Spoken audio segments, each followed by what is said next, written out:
Good afternoon, guys. My name is Jeeth Devaiah. I'm a strength and conditioning coach. Coming back to Ryan. So Ryan starts first, and then I come in. So without food, where you get energy, that energy is used to your sport. So strength and conditioning is, I think, still in a very, basic, people or the coaches or the parents are still not supporting. The first and foremost doubt is a child should not lift weights. They'll not grow tall or it'll hamper their growth. There's a research which says your bone fuses even at age 22. Okay, so that's a very big myth. In my gym, in our strength and conditioning place, which we run at Galen Fitness, I have 11-year-olds coming and training with us. Some go-karting kids, badminton kids.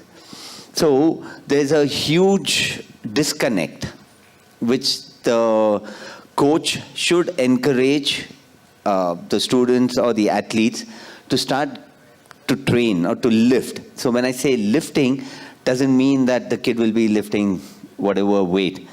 Okay, there is a structure, there is a way where we can, prevent injuries, which Gautam can speak.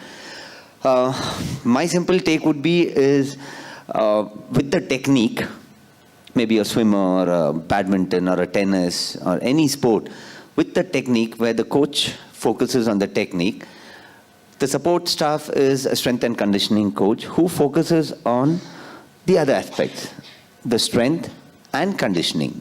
So conditioning is all the outdoor activities like your speed, agility, quickness. Your strength is to move, where you can build your force, power. So all this is required. Where a golf kid, if the kid is using the golf club, the kind of force generation, or the swimmers. Swimming is an overhead sport, People don't understand, but it's actually an overhead sport. The kind of force or, they're going to put on their shoulders, it's too much. How many shoulder injuries? How many kids stop playing? Mr. Jeeth, like how you said, a sports and a condition coach. Now, these are some terms that at the grassroots level, people don't understand because it is just with the passion of the child. And the parents are supporting it. They just come into sport and they just play. And with due respect to all the clubs or whatever, any sport that we are doing, we see, a child comes into a sporting club, the child starts doing it, there is a fitness trainer. Now, I want to know how different are you from a fitness trainer, whether the kid should do a fitness training or a kid should be doing strength and conditioning training. Now, these are some terms which is very much not very clear with the grassroots talent parents.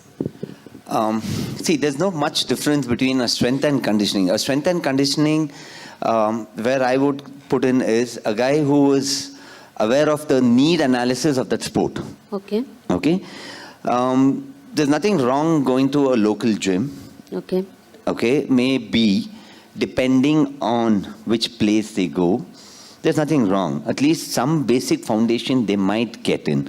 The basic squats, how to do the right technique of lifting. They might get. But again, I would like to go back with the previous panelist. Mr. Vasant was there and Somil was there. So these guys have come up with some kind of an activity in schools. Okay.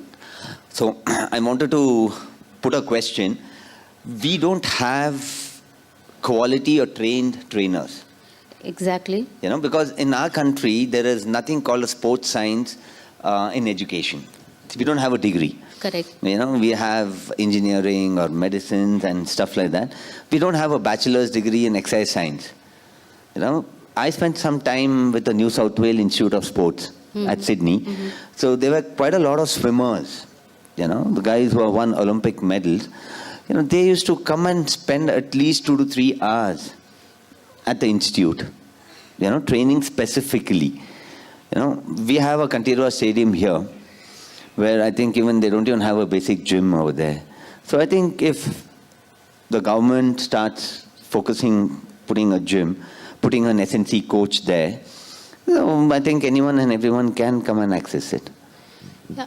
My question here would be like, okay, at a grassroots talent level, I mean, everybody cannot be running to different places for everything. Can't we have everything integrated into one club? Where, the child does not have to go, okay, I'm picking up this sport, I'm coming into this place, I'm a grassroots talent, I have a nutritionist, I have a fitness trainer or a sports condition coach, or I have somebody to do the mental conditioning for me. These are things that I think when it is provided as a support system inside the club that the child is going to play, we don't have to hunt for it outside.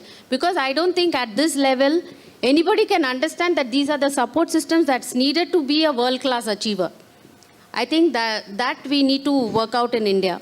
I think that's a very valid point. When the parents enroll the children to, Exactly. an academy or an institute or things like that, I think they should ask these questions. Do you have a dietitian? Do you have a physiotherapist? Do you have a strength and conditioning coach? Because their only keen is my kid should win. Precisely. There's something called an LTAD. It's called a long-term athletic development.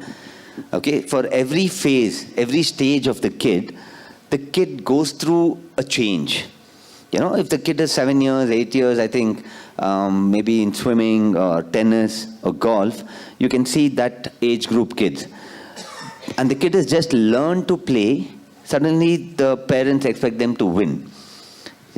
So there is something like a phase, like learn to play. It's fun. The initial stages, it's just fun. The kids go and enjoy the sport. And then it's learn to train. They really train. And then the phase comes learn to win. Okay, so at age 17, 18 or further than that, the kid has to win. So this is where we are making a mistake. If we start asking questions, then the academies will hire. Okay. They'll hire. See, now, as Ryan mentioned, why there's no dietitian? I was with the Indian women's hockey team. When I was training the women hockey team for the London Olympics, he rightly said, we were getting some, North Indian food. When I went to Argentina with the girls, there was no roti, there was no dal, and half the girls were not eating. And our performance went down. When our performance went down, the first blame came on the trainer. Oh, they're not fit. Okay? So fitness was not the issue. It was something else. Okay? Then when I came back, I gave a report telling that when we go to a country, whichever country we are going, why don't you give us the same kind of food, replicate it in the camps? Okay? So going back to your question, I think the parents or the administration or the federation, now I'm associated with cricket. So cricket, if you see an under 16 kid, he's got an access to a physio, to a trainer, to a dietitian. So he's got an access. So he knows the term, he knows the language. So I think unless the parents or the federation or the association don't make it compulsory, we'll still be lacking with this.